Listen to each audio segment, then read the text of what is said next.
Thank you, Bishop John, and good morning, everyone. It's my great pleasure on this Veterans Day to rise and share information about two veterans of our church life, the Canons Margaret and Richard Parker, and of course to welcome their three sons and family members and friends of the family, Richard and Robin, who are here, Stephen and Kim, David, and other friends who are sitting right here. Richard, we appreciate your leadership with the Margaret Parker Lecture and the generosity of all the family members. Richard, as you know, is a senior fellow at the Shorenstein Center at Harvard's Kennedy School of Government. He is the author of The Myth of the Middle Class and a founding member of Mother Jones magazine. Their beloved mother, Margaret, and her husband, Dick, were two of the first lay leaders I met when I came to the diocesan staff, lay and clergy leaders, 38 years ago. Dick, as you remember, was the representative for the Presiding Bishop's Fund for World Relief, now ERD. And so he would pass the Parker buckets and play his trumpet until he deemed that the buckets were full enough of money. So this year, we don't have anyone playing the trumpet, I don't think, but we remember Canon Richard Parker fondly every time those Parkers are passed. The Parker Lecture Series is named, as I said, for Margaret, who died in 2007 at age 93. She was deeply involved with the Episcopal Church women of the Diocese and Church Women United. She founded the Today's Women's Conference, which was held every year, and she was named an honorary canon in 2003 by Bishop Bruno. The lecture series honors her life and ministry by addressing topics of peace and justice through the empowerment of women. And as many of you will recall, the first inaugural address was given in 2008 by then presiding bishops Catherine Jeffords Schori. The next was given by Jim Wallace, the next by Bishop Barbara Harris, the next by Renita Weems, theologian, and the next by Bishop Minerva Carcano of the United Methodist Church.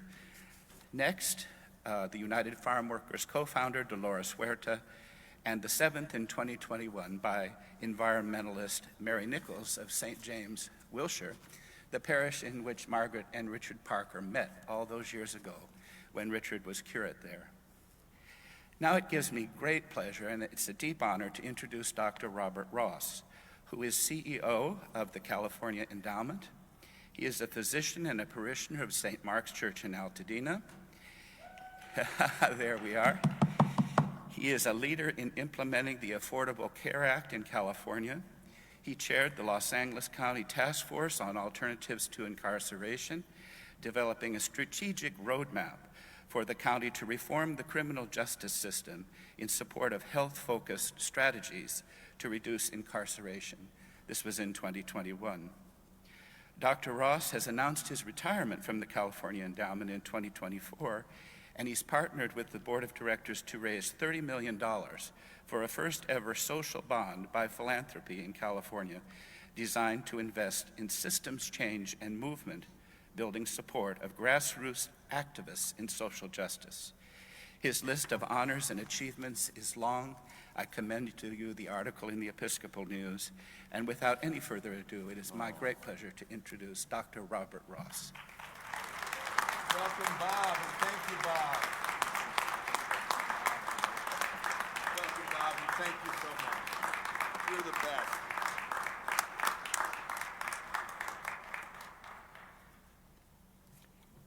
I understand that Episcopalians have great discipline, but you've been sitting for a while.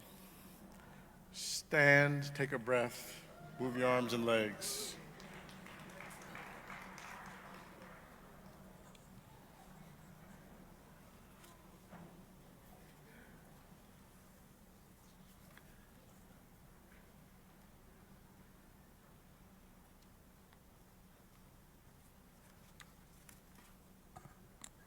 Little stretch. Hugging your neighbor is permissible, I'm sure, in this audience.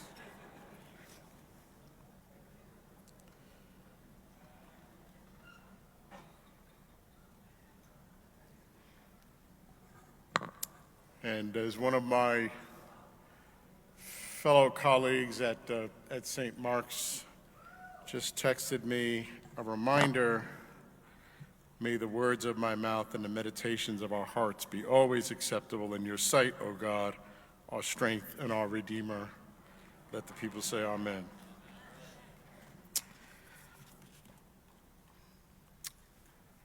Veterans at top of mind and heart today, children of Gaza, children of Israel, top of heart, top of mind in my heart today as well. A word of appreciative honor for Margaret Parker family. Thank you. And I particularly enjoyed some of the work you did this morning, the resolution honoring the Philadelphia 11. I was actually a college sophomore at the time in Philadelphia that happened, so that brought me some memories. The principal reason I left the Roman Catholic Church to join the Episcopal Church was the matter of the ordination of women.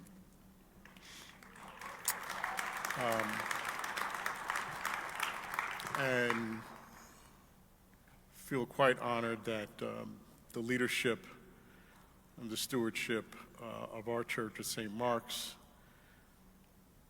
led by two women pastors, Carrie and Mother Betsy. Mother Betsy recently retired but still participates, and I just have a great deal of appreciation for their spiritual stewardship and much love.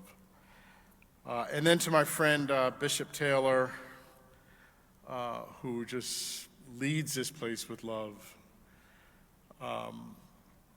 boundless passion and enthusiasm for God's love and social justice.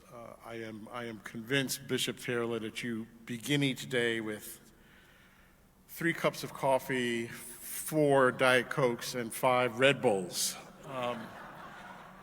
Your energy level is ridiculous, sir.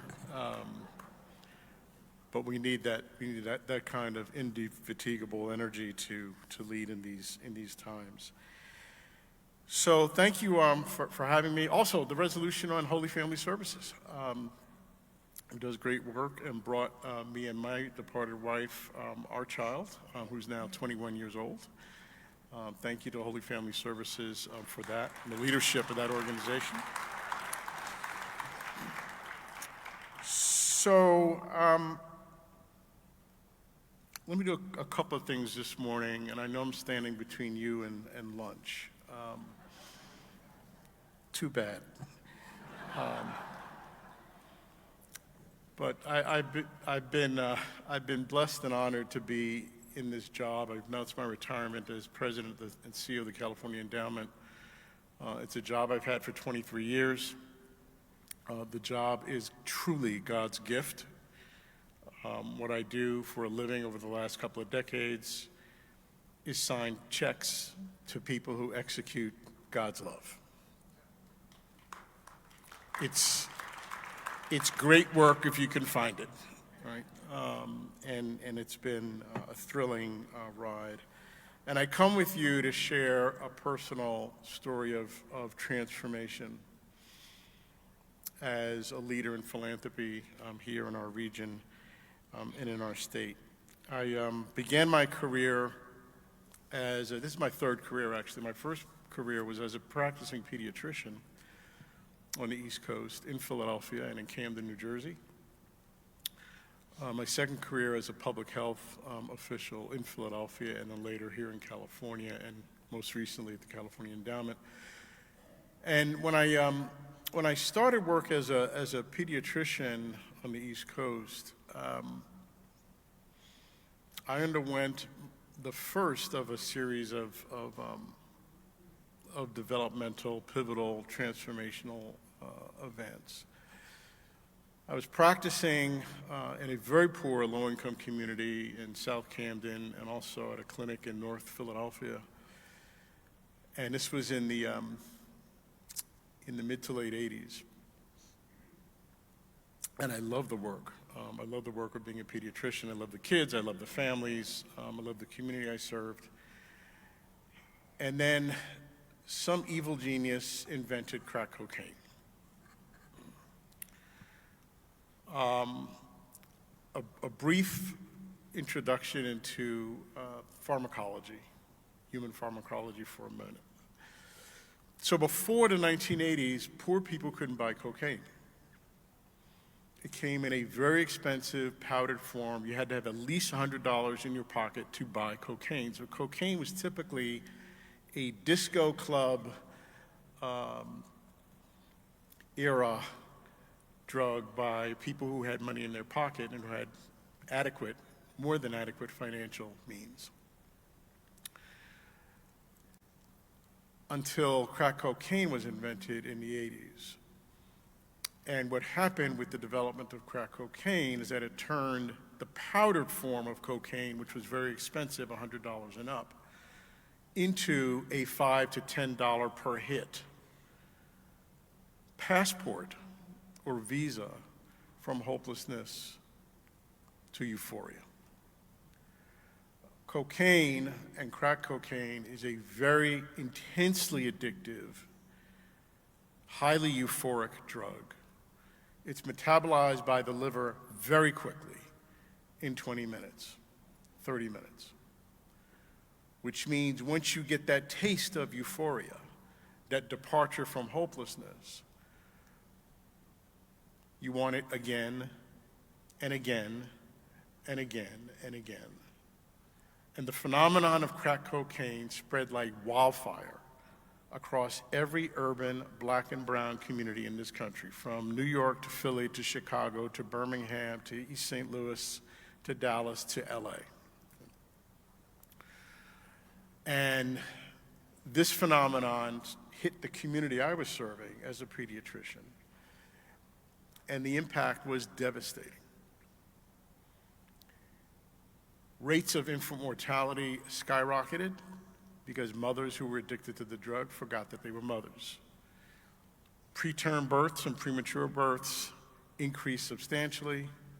Sexually transmitted diseases, inclusive of HIV/AIDS, went through the roof because women who were addicted to the drug began to sell themselves to support their habit.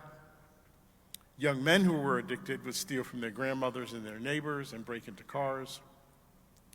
Young men who were entrepreneurial and wanted to make a fast buck began to sell the drug through drug gangs controlling many neighborhoods. So violence, gun violence, as these drug gangs proliferated and competed with one another, gun violence between Crips and Bloods and others began to escalate as well. And so all of this was unfolding and affecting the families and children in my practice. Domestic violence went higher, child abuse went through the roof.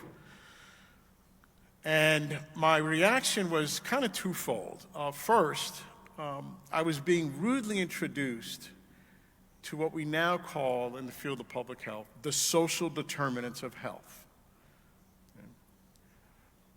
The data shows that roughly as important as it is to have health insurance coverage and to be able to see a doctor, and that's critically, critically important, but the data shows that roughly 75 to 80% of what influences our health status and our life expectancy actually has nothing to do with health care.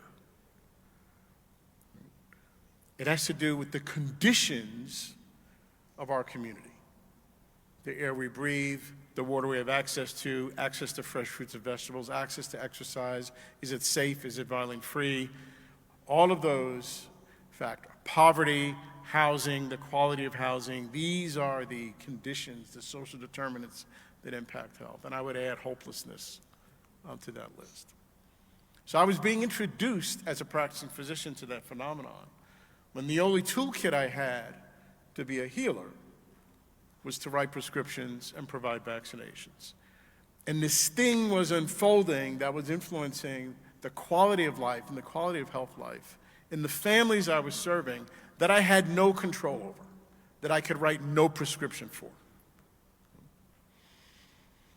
And it took me a while, but it took me about 6 or 7 years to realize that I wanted to become a healer of a different type as a physician.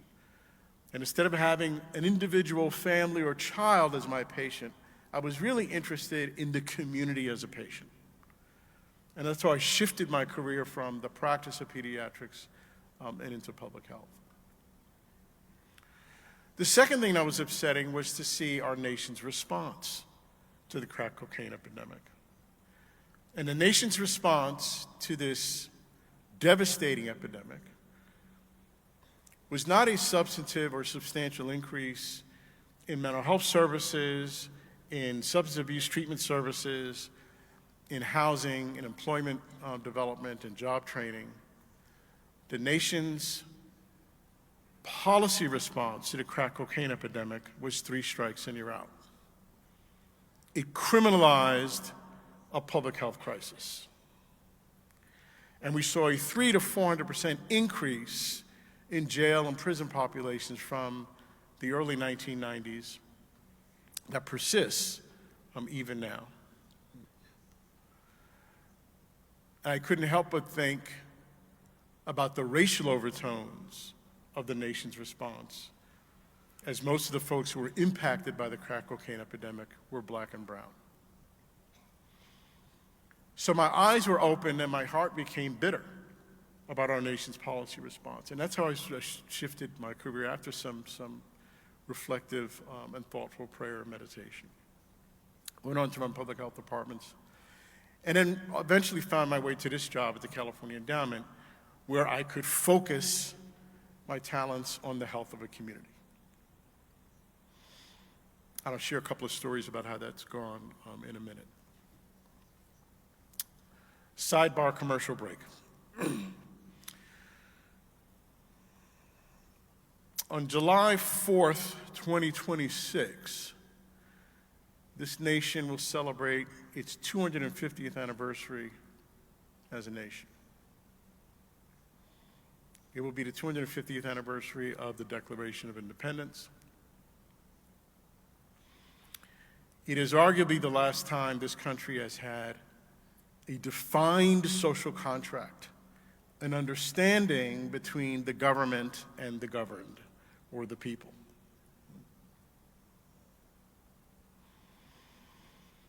And we get to revisit that document and what it says and what it stands for within a couple of years. And important questions will come to the forefront. What is America? What is an American? Who is an American? Who are we as a people? Are we the biggest motley crew in the world? Or do we have a shared narrative and a shared story as a nation?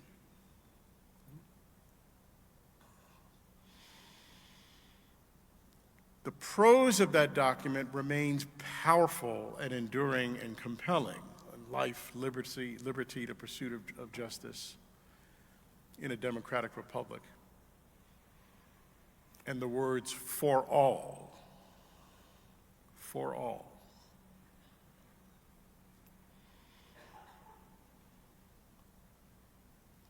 But at the time that the Founding Fathers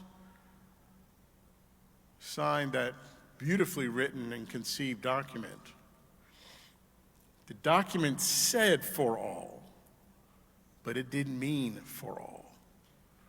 It meant for some. The framers and the signers of the Declaration of Independence were all white men, inspired. Half of them were slaveholders.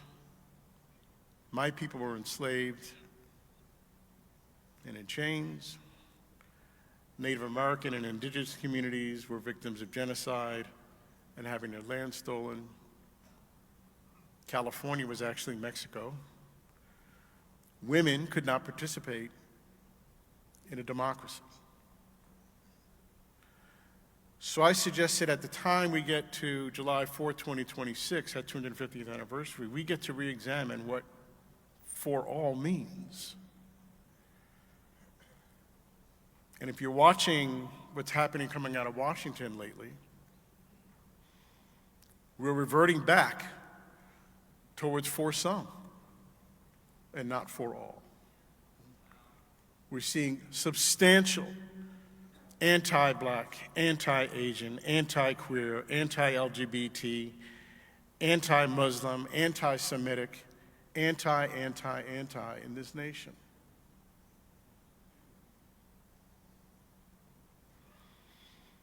Some of you remember from your either high school or college history or civics course a gentleman by the name of Alexis de Tocqueville. He was a French sociologist who came in the 1820s to examine democracy in America, and that became the title of his book. It's a great book, but it's not an exhilarating page-turner.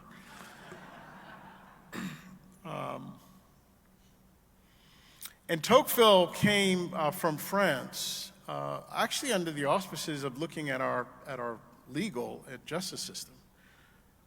But his real agenda was to examine democracy writ large in America. And in this country that was now 40 years young, how's it going? So he comes over in the 1820s, and he makes a number of observations which remain compelling to this day. One is that he looks at the org chart of how our nation is governed, the executive branch and the judicial branch and the legislative branch and the balance of powers, and he wants to take a look at that. He is intrigued by the question of how a government for the people and by the people actually runs, which doesn't sound maybe particularly novel now, but back then that was a big deal. In the 1800s, Europe was run by kings and queens and monarchs. The people were not in charge. And Tocqueville comes to this place to say, how's this thing going? And he had just probably witnessed, if he's in the 1820s and he's a French sociologist, the French Revolution had a rather inglorious conclusion. So how's it going here in the United States? And so he comes and he spends some time here looking and examining how the place runs. He makes a couple of observations that remain interesting to this day. One is he called out the matter of slavery. He said, you know, the democracy thing seems pretty good, but you got this slavery thing going on here, that's not for all. Got to fix that. And he portends that it would take something significant to address that in America, and it did, the Civil War, 40 years later. The other observation he makes, which is more relevant to you and me and us here, and it's in the latter chapters of his book. He kind of writes it in a way, you know, by the way, I'm watching this thing. And he describes a phenomenon of local residents and local people and local citizens who organize themselves to address and solve problems and issues. And he says this is kind of an interesting phenomenon because this is happening off the org chart, right? No one's giving these people permission to organize and resolve issues in their communities. This seems part of this democracy, but it's not on the org chart anywhere, right? And what he's describing, and he describes the role that the faith community plays in this phenomenon that he's seeing. And he calls them associations. And what he's describing is the nascent embryonic development of the nonprofit sector, the independent sector in this country. It's neither government nor business or commerce. It's something else. It's about the people. And he says this is an interesting thing to see, and he reminds how important the role of the faith community is, particularly when the issues that folks are facing have moral implications and consequences. So Tocqueville reminds us that this thing called democracy And what I would submit to you as we close in on July 4th, 2026,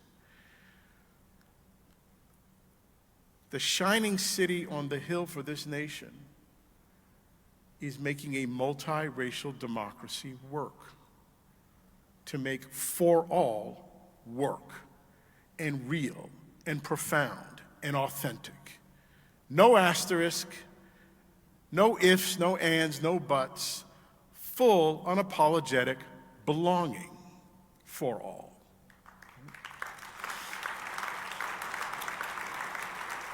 And so, for me, it invokes God's love as a policy agenda. What would that look like? Fast forward to where we are now, and I'm describing for you some. We embarked on a 10-year Building Healthy Communities campaign as a foundation in 2010 through 2020. We invested $1 billion in 14 low-income, marginalized communities across the state, working with community leaders to try and improve the conditions under which people could be healthier. It was a thing I'd been trained to do and hoping to do through the entirety of my career. And so a couple of stories here that have themes. At the very beginning of the initiative in 2010, we visited a program took my board of directors to visit a program in Fresno, run and led by young people to improve health and wellness in Black and brown young people in a poor community in Fresno. And we had them visit us and make a presentation, asked them the question, what do you need to make your community healthier here in Fresno?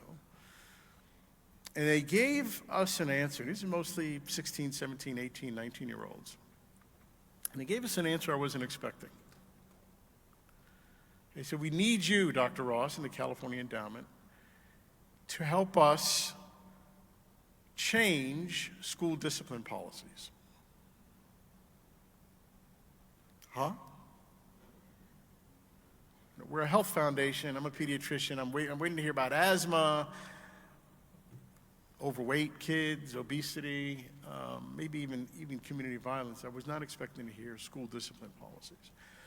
And they went on to explain that in their view, they're watching and witnessing Black and brown young people, and young men in particular, being systematically suspended and expelled from schools for behavioral issues in the classroom.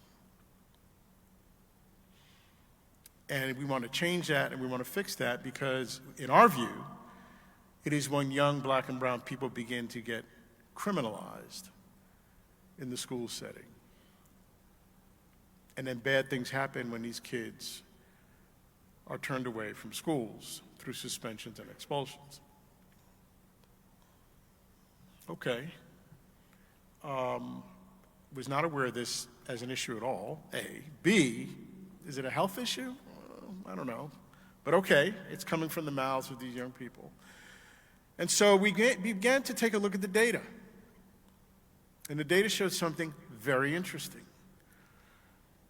The data wasn't great, but the data that we had shows that there had been an astronomical increase in suspensions and expulsions, not just in Fresno, not just in California, but across the country, ever since the Columbine shootings and the war on drugs.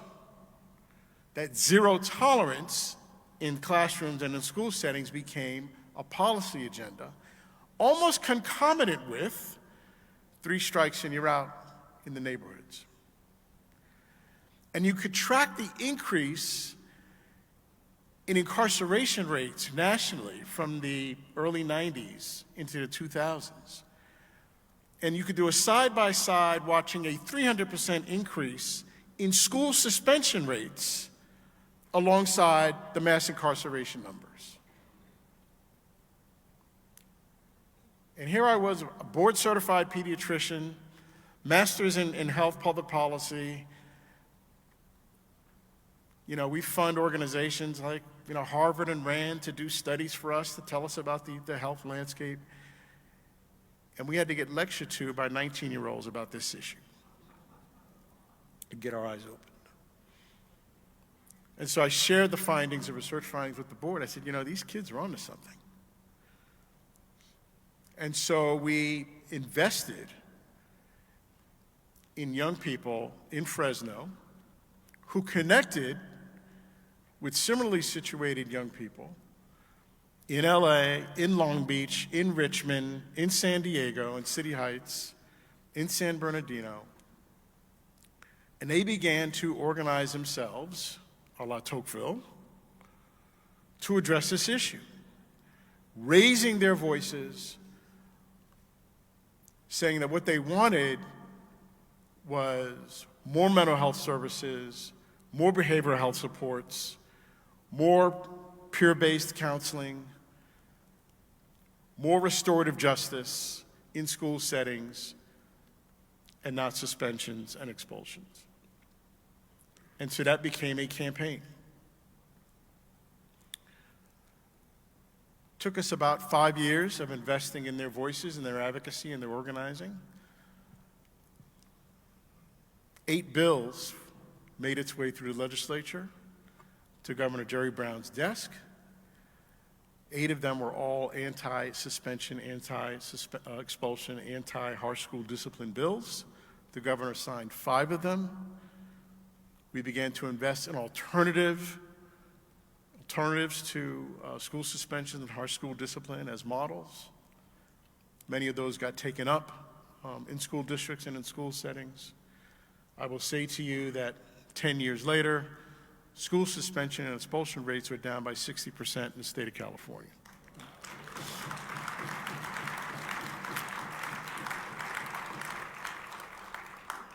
Shortly thereafter, I visited a program in the heart of South Los Angeles called the Juvenile Justice Coalition, where they ran a center, a drop-in center called Chuco's Justice Center. It was an organization started by and formed by young people with experience in the juvenile justice system. Many of them had spent time in juvenile halls and in juvenile prisons.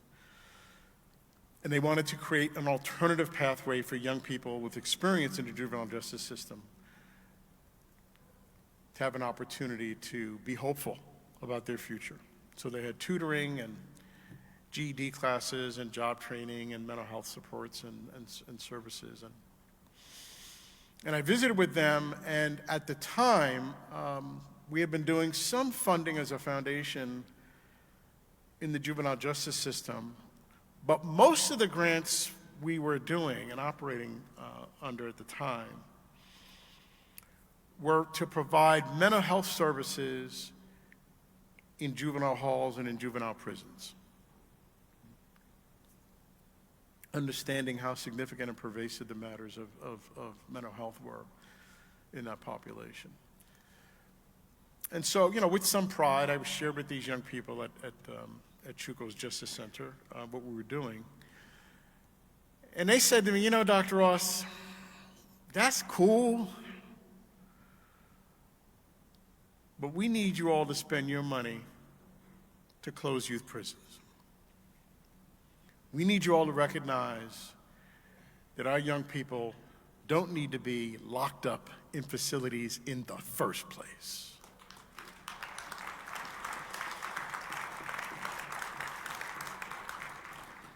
Once again, the board-certified public policy master's degree pediatrician being lectured to by 19 and 20 and 21-year-olds.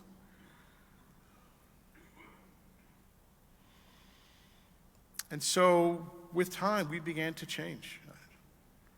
And so we've invested in organizing what became a campaign. And I have a gift for you, Bishop Taylor, because this T-shirt summarizes what that campaign became: schools, not prisons. It's for you, my friend. And we have seen over the last 7 to 8 years a substantial decrease in the juvenile prison population here in the state of California. Governor Newsom just signed an effort to actually stop incarcerating young people on behalf of the state with state juvenile prisons. Doesn't include county facilities, but it's a start. And here in Los Angeles, we had 17 such facilities housing juveniles in lockup. That number is now down from 17 to 7 because of advocacy and voice and power and energy and passion driven by those young people. And so in the two stories I just shared, a couple of transformative moments for me as an investor in equity and wellness and social justice. And it is what the great Brian Stevenson of the Equal Justice Initiative of Montgomery reminds us, that in doing social justice work, you need to be proximate to the pain of injustice. Proximate.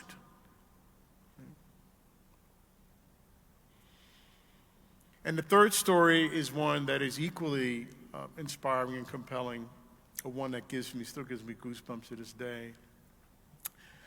We had a big role here in California as a foundation investing in the success of Obamacare, the Affordable Care Act in the state of California. Arguably, the state of California did a better job of implementing coverage through the expansion of the Affordable Care Act than any other state in the country. We significantly reduced the number of uninsured in the state. Again, thank you to President Obama for his leadership on that. However, here comes the for some and for all thing again. Many immigrants and undocumented immigrants were left out of that legislation. Politically, the president decided, probably rightly so politically, that the undocumented could not be covered by this Congress, or the Congress he was dealing with. And so we were reminded that, the Affordable Care Act is a nice thing, California Endowment and Dr. Ross, but we need to make sure that the undocumented residents of California have access to affordable care as well. And so we invested in that campaign. I have another t-shirt for you, Bishop. And that became the Health for All campaign.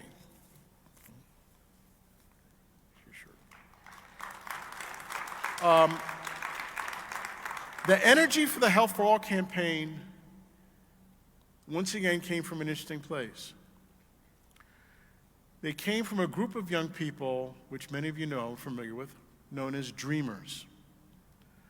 They were undocumented young people themselves. And it was fascinating that they were willing to be visible and energetic in their advocacy with legislators and the governor about being undocumented and dealing with health inequity and health injustice.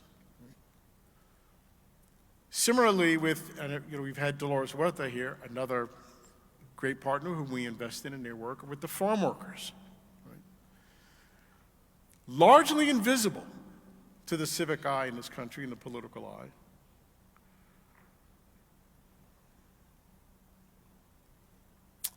When the abolitionists began to battle the matter of slavery in this country, it took a significant and pivotal turn when Frederick Douglass got on the speaker circuit as an abolitionist. Because before Frederick Douglass, the abolitionists speaking out against slavery were all white people. And here we had a person who was actually a slave in a former life being invited to speak, and he was quite a sought-after speaker. This is before social media and before CNN News, right?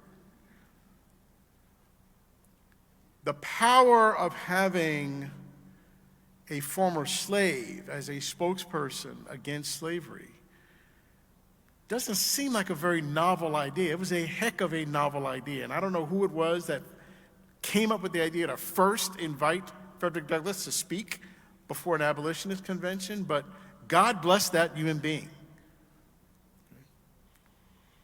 And what we were seeing with the undocumented and the dreamers, who prior to that if you're undocumented in this state and in this nation, your best strategy is to hide, is to lay low and not be visible and not be heard and not be seen, because INS could easily find you and get you, right? And here we had young people who said, no, our parents have contributed to the civic landscape in this country, to the civic fabric of this country. They work hard, they feed this nation, they pay taxes. We will be seen and we will be heard. So we invested in the Health for All campaign, led by these undocumented young people. On a Monday morning, about 6 or 7 years ago, I received a call from Senator Ricardo Lara, chair of the Health Committee in the state legislature. He said, hey, Dr. Ross, I want to share with you some good news. I'm introducing a bill this week. Hope you don't mind, I'm going to call it the Health for All bill, so that undocumented young people can have access to the Medi-Cal program in the state of California. That bill eventually passed. Governor Newsom has expanded health insurance coverage for the undocumented. Again, voice, power, passionate, wisdom, proximate to the pain of injustice, leading the charge. And so as we close in on the 250th anniversary of this nation, there's a lot of reasons not to get out of bed in the morning. I know it. It feels so overwhelming. Whether the news is coming out of Washington or presidential debates or coming out of Israel and Gaza. But I have seen great reason and great evidence to be optimistic. In large part attributable to my faith, but with some evidence that this is a nation that can reach Martin Luther King's dream of the beloved community, where all, and I say unapologetically all, are included and counted, and their voices are heard. Stay proximate to the pain of injustice. Those people that we've been funding and investing in, the Dreamers and the Schools Not Prisons campaign folks, and folks like Father Greg Boyle at Homeboy Industries, and Dolores Huerta and the farm workers, and Susan Burton, who leads, I'm having a senior moment at the name of our organization, A New Way of Life in South Los Angeles. Susan Burton, a former crack addict, in and out of prison and jail 15 times, lost her 5-year-old child. And Susan Burton started a phenomenally great program called The New Way of Life for women of color coming out of the carceral system so they can find some hope, as Father Greg has done for the homeboys at Homeboy Industries, homeboys and homegirls at Homeboy Industries. All right.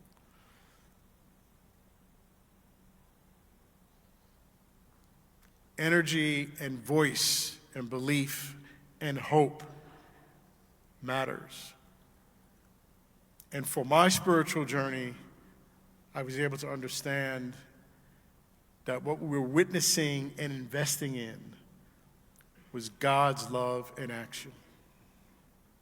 God's love in action. And so I ask you, I got 5 more minutes? Okay. I want to do 2 things real quick.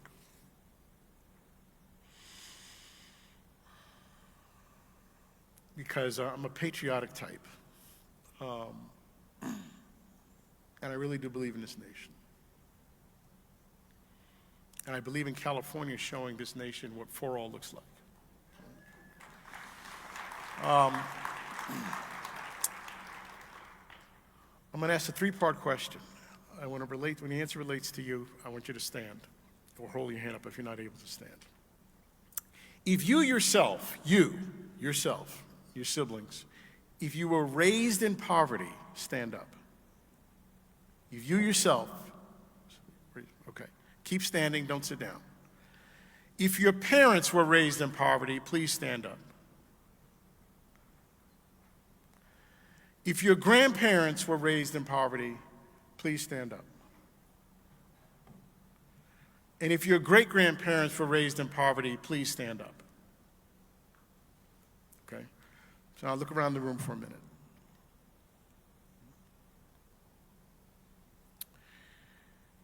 This is the story of this nation at its best. Right? You can sit now. You can sit. That there is the possibility of hope.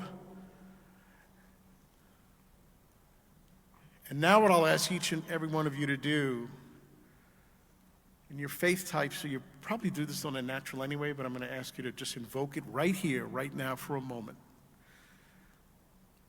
Because someone in your ancestry endured with you in mind. Somebody in your ancestry picked cotton, picked strawberries, dug ditches, cleaned toilets, worked 3 jobs, weathered domestic violence,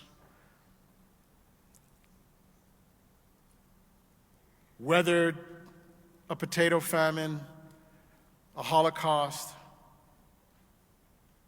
war, strife, unrest.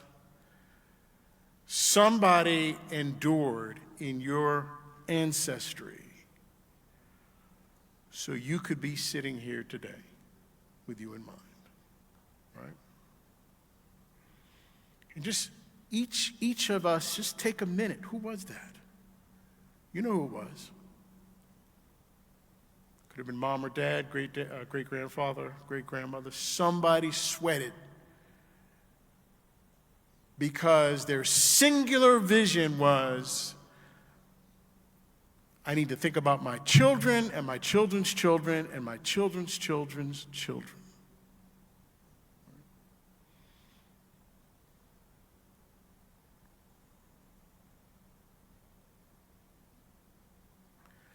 And so it's the combination of that energy, that determination, that grit,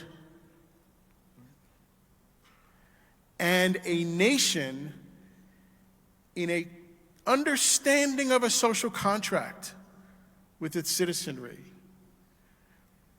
that contributes to the beloved community, the for all ethos and spirit. And so I don't have a to-do list of 10 things for you to consider.